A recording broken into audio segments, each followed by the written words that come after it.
वंशी what Yamuna बहे, राधा संग ब्रज धाम। कृष्ण नाम की लहरियां, निकले आठों याम। गोकुल की गलियां भली, कृष्ण चरणों की थाप। अपने माथे पर लगा, धन्य भाग भई आप। ओम श्री कृष्णाय नमः। आप सभी का हमारे YouTube चैनल पर हार्दिक स्वागत है। आज कार्तिक मास महात्म्य में आप रसपान करेंगे अध्याय 12 का, साथ ही आप सुनेंगे श्री तुलसी चालीसा का पाठ भी। आज रमा एकादशी है। आप सभी को रमा एकादशी व्रत की भी हार्दिक शुभकामनाएं। अगर आपने एकादशी का व्रत रखा है तो आज आपसे अनुरोध है कि हमारे चैनल पर आप रमा एकादशी व्रत की कथा भी जरूर सुनिएगा। और इस बार क्योंकि कार्तिक अमावस्या के दिन ही सूर्य ग्रहण भी लगने जा रहा है और हिंदू धार्मिक मान्यताओं के अनुसार जब भी ग्रहण लगता है तो उस समय अपने घर में खाने पीने की वस्तुओं पर तुलसी दल डालकर रख दिए जाते हैं, क्योंकि कहा जाता है कि तुलसी जी अपने आप में सारी नकारात्मकता सोख लेती हैं। लेकिन तुलसी दल तोड़ने के लिए भी कुछ विशेष दिन निर्धारित हैं और कुछ विशेष दिनों में तुलसी दल भूल से भी नहीं तोड़ने चाहिए, जिससे बड़ा भारी दोष लगता है। इसलिए ग्रहण से पहले आपको केवल 2 ही दिन ऐसे मिलेंगे जिसमें आप तुलसी दल तोड़ सकते हैं। वो दिन कौन से हैं इसके बारे में मैं आपको इस वीडियो के लास्ट में बताऊंगी। हो सके तो लास्ट तक आप जरूर बने रहेगा। अब रसपान कीजिए आज के अध्याय का। अब तक की कथाओं को भक्तिभाव पूर्वक सुनने के बाद महाराज पृथु ने देवर्षि नारद से निवेदन किया कि हे देवर्षि, आप सर्व ज्ञाता हैं और मैं अज्ञानी हूँ। अब आप कृपा करके संतान वृद्धि और सुख संपत्ति देने वाली महाविद्या, महामाया, महामेधा, महास्मृति, महामोहा, महादेवी, महाईश्वरी और सर्व ईश्वरी अहोई देवी की उत्पत्ति और इनका व्रत कब और कैसे किया जाता है, इस बारे में हमें विस्तार पूर्वक बतलाइए। महाराज पृथु द्वारा इस प्रकार प्रार्थना किए जाने पर नारद जी एक प्राचीन कथा सुनाते हुए बोले कि हे राजन, एक समय कलिकाल में बड़ा भारी दुर्भिक्ष अर्थात अकाल पड़ा। भीषण अकाल और महामारी फैलने से अनेक व्यक्तियों की अकाल मृत्यु हो गई। तब सब लोग इस विपत्ति से मुक्ति पाने का उपाय सोचने लगे। अंत में निश्चय करके सबने कार्तिक कृष्ण सप्तमी को उपवास रखा। व्रत के प्रभाव से सायंकाल चामुंडा देवी हाथ में नरमुंड लिए हुए प्रकट होकर कहने लगी, मैं रुद्र सहित विहार करने के लिए यहाँ आई हूँ, परंतु समस्त संसार में पाप छाया हुआ है। ब्राह्मण वेदहीन, क्षत्रिय सामर्थहीन और वैश्य और शूद्र धर्महीन हो गए हैं। स्त्रियों ने पतिव्रत धर्म छोड़ दिया है, इसलिए सभी लोगों को अहोई का व्रत रखना चाहिए। कार्तिक कृष्ण सप्तमी और अष्टमी को केवल रोगियों को छोड़कर शेष सभी स्त्री पुरुष सारे दिन भोजन ना करके सायंकाल अहोई देवी का पूजन करें।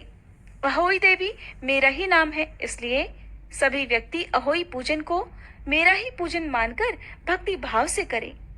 अहोई अष्टमी पूजन का विधान बताते हुए चामुंडा देवी ने कहा, सभी व्यक्ति अपने घरों को गोबर और मिट्टी से लीपकर साफ करें।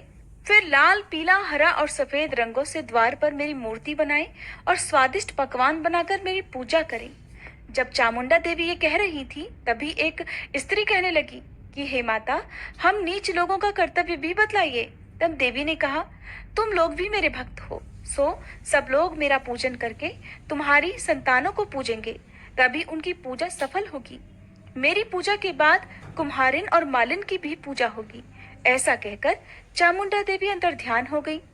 सभी व्यक्तियों ने चामुंडा देवी के कहे अनुसार व्रत और पूजन किया तो सबके संकट दूर हो गए और फिर सारा संसार सुख पूर्वक रहने लगा। अहोई अष्टमी की कथा सुनने के पश्चात राजा पृथु ने देवर्षि नारद से पूछा, हे ऋषिवर, महीनों में कार्तिक और तिथियों में एकादशी को सर्वश्रेष्ठ क्यों माना गया है? कृपा करके ये भी बतलाइए। तब नारद जी कहने लगे, हे राजन, एक बार यही प्रश्न सत्यभामा जी ने भगवान श्री कृष्ण से पूछा था। भगवान श्री कृष्ण ने जो उत्तर सत्यभामा जी को दिया था वही मैं तुमसे कहता हूँ, ध्यान पूर्वक सुनिए। एक समय सत्यभामा जी ने श्री कृष्ण जी से पूछा कि हे प्राणनाथ, जब सभी मास और तिथियां बराबर हैं, तब कार्तिक मास और एकादशी तिथि को क्यों सर्वोत्तम माना गया है? तब श्री कृष्ण जी कहने लगे, हे प्रिय, शंख नामक एक दैत्य समुद्र का पुत्र था। वह दैत्य इतना बलवान था कि उसने इंद्र आदि देवताओं को स्वर्ग से निकालकर उनका स्थान स्वयं ले लिया। सब देवता उससे भयभीत होकर अपने बाल बच्चों सहित पर्वत की कंदराओं में चले गए।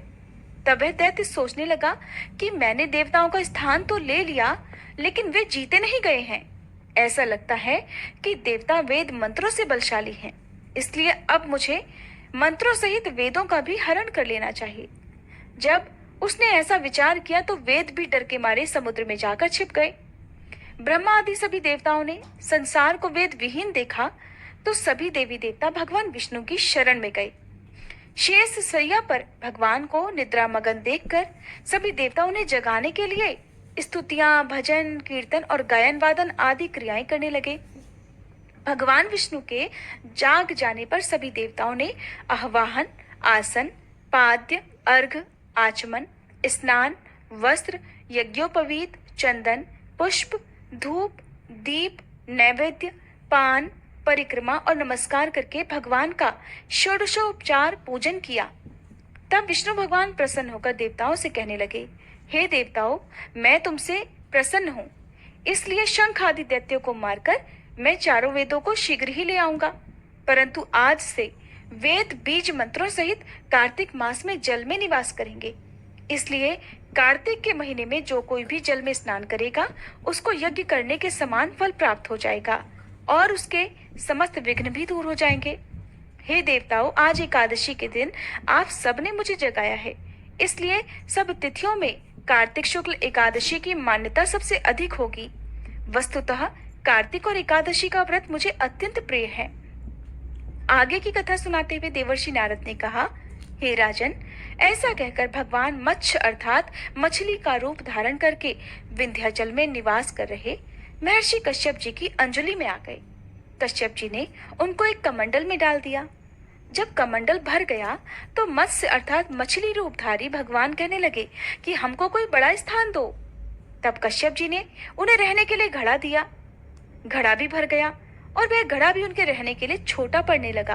तब उन्होंने उस मछली को निकालकर कुएं में छोड़ दिया, परंतु भगवान मत्स्य रूप में तेजी से बढ़ते गए, इसलिए अब कश्यप जी ने उन्हें कुएं से निकालकर समुद्र में डाल दिया। और तब भगवान ने एक अत्यंत विशाल मछली का रूप धारण करके दैत्यराज शंखासुर को मार डाला। शंखासुर को मारने के पश्चात भगवान मत्स्य रूप त्याग कर विश्राम करने के लिए बद्री नारायण चले गए।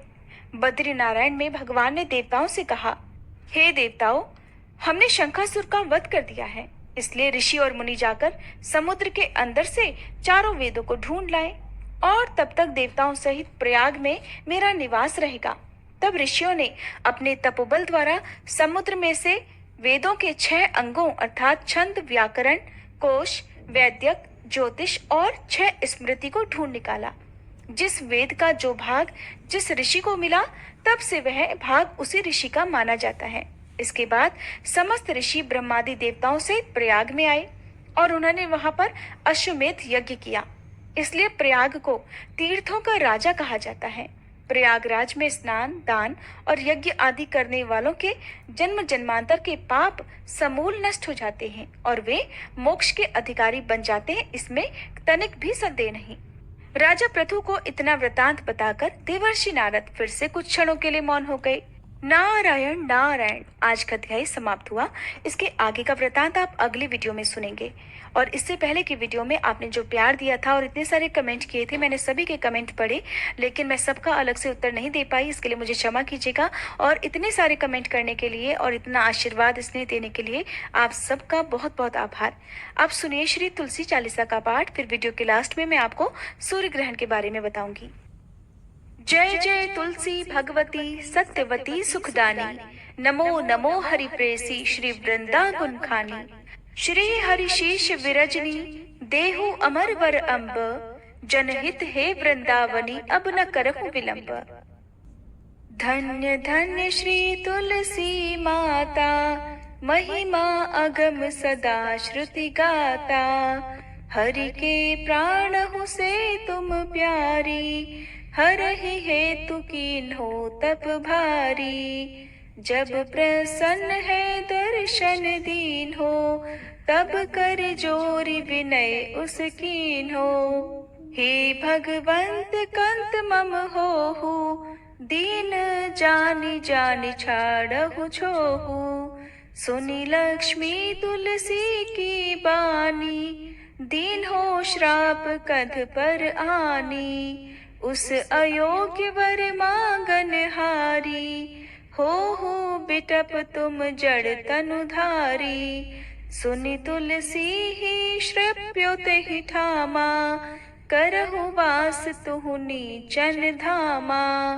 दियो वचन हरि तब तत्काला, सुनहु सुमुखी जानि होहु बिहाला। समय पाई ब्योहरो पाति तोरा, पूजहि आस वचन सत मोरा। तब गोकुल मह गोप सुदामा, तासु भई तुलसी तू बामा। कृष्ण रास लीला के माही, राधे शक्यो प्रेम लखि नाही। दियो श्राप तुलसी तत्काला, नर लोक ही तुम जन्महु बाला। यो गोप वह दानव राजा, शंख चूर्ण नामक शिर ताजा। तुलसी भई तासु की नारी, परम सती गुण रूप अगारी। अस द्वै कल्प बीत जब गयहु, कल्प तृतीय जन्म तब भयहु। वृंदा नाम भयो तुलसी को, असुर जलंधर नाम पति को। कर अति द्वंद अतुल बल धामा, कीन्हा शंकर से संग्रामा। जब निज सैन्य सहित शिव हारे, मरहि न तब हर हर ही पुकारे। पतिव्रता वृंदा थी नारी, को न सके पति ही संहारी।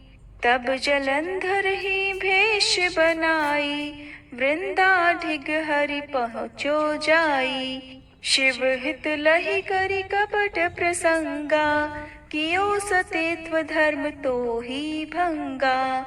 भयो जलंधर कर संहारा, सुनी उर शोक उपारा।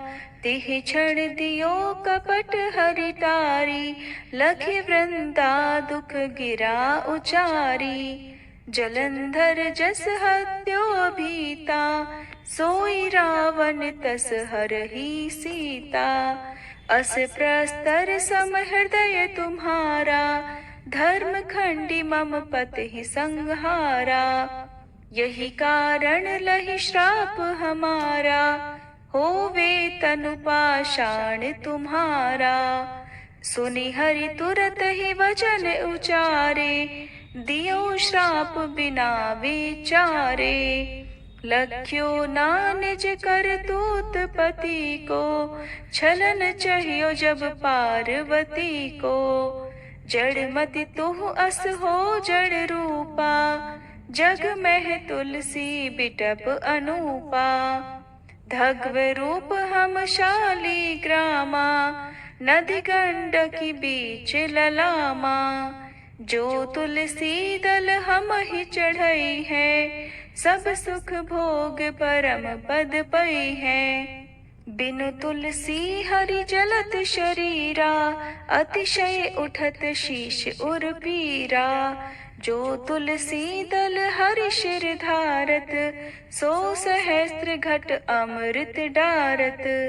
तुलसी हरि मन रंजनिहारी, रोग दोष दुख भंजनिहारी। प्रेम सहित हरि भजन निरंतर, तुलसी राधा में नाही अंतर। व्यंजन हो 56 प्रकारा, बिन तुलसी दल ना हरहि प्यारा। सकल तीर्थ तुलसी तरु छाही, लहत मुक्ति जन संशय नाही। कवि सुंदर एक हरि गुण गावत, तुलसी निकट सहस गुण पावत। बसत निकट दुर्वासा धामा, जो प्रयास ते पूर्व ललामा। पाठ करहि जो नित नर नारी, होहि सुख भाषहि त्रिपुरारी। तुलसी चालीसा पढ़ी तुलसी तरु गृहधारी, दीप दान करी पुत्र फल पावहि बंध्यहु नारी। सकल दुख दरिद्र हरिहार वै परम प्रसन्न। आशय धन जन लड़ही कर बसहि पूर्णा अत्र। लाही अभिमत फल जगत महिलाहि पूर्ण सब काम। जेहि दल अर्पहि तुलसी तह सहस बसहि हरि राम। तुलसी महिमा नाम लख तुलसी सूत सुख राम। मानस 40 रच्यो जग मह तुलसीदास। प्रेम से बोलिए तुलसी महारानी की जय। साल का अंतिम सूर्य ग्रहण क्योंकि इस बार कार्तिक अमावस्या को 25 अक्टूबर मंगलवार के दिन शाम को 4:29 से प्रारंभ होगा और 5:42 पर समाप्त हो जाएगा। ऐसे में क्योंकि अमावस्या तिथि को तुलसी दल नहीं तोड़े जाते हैं और इस दिन वैसे भी सूर्य ग्रहण है तो तुलसी दल नहीं तोड़े जाते हैं, ना ही तुलसी जी को स्पर्श किया जाता है। और अब क्योंकि अमावस्या की तिथि इस बार 2 दिन है तो दोनों ही दिन तुलसी दल नहीं तोड़े जाएंगे। और अमावस्या से एक दिन पहले यानी कि 23 अक्टूबर को रविवार है, रविवार को तुलसी दल नहीं तोड़े जाते हैं, तो आप 22 अक्टूबर शनिवार को जिस दिन गोवत्स द्वादशी है उस दिन आप तुलसी दल तोड़ सकते हैं, या फिर आप 24 अक्टूबर सोमवार को अमावस्या तिथि प्रारंभ होने से पहले पहले सुबह सूर्योदय के बाद 1 या 2 घंटे के अंदर अंदर भी तुलसी दल तोड़कर रख सकते हैं। अगर आप तुलसी दल तोड़ना भूल जाएं तो ऐसे में आप अपने आप गिरे हुए तुलसी दल या तुलसी जी की मंजरी भी बचे हुए खाने पीने की वस्तुओं में डालकर रख सकते हैं और जब ग्रहण समाप्त हो जाए तो इन तुलसी दलों को या मंजरी को भोजन या जो भी पीने की वस्तुएं हैं उनमें से निकालकर आपको फेंक देना चाहिए। जल्दी ही आपको हमारे चैनल पर सूर्य ग्रहण की वीडियो भी मिल जाएगी। अगर आप इस बारे में और जानना चाहते हो तो हमारे चैनल पर अपलोड होने वाली वीडियोस को आप जरूर देखिएगा।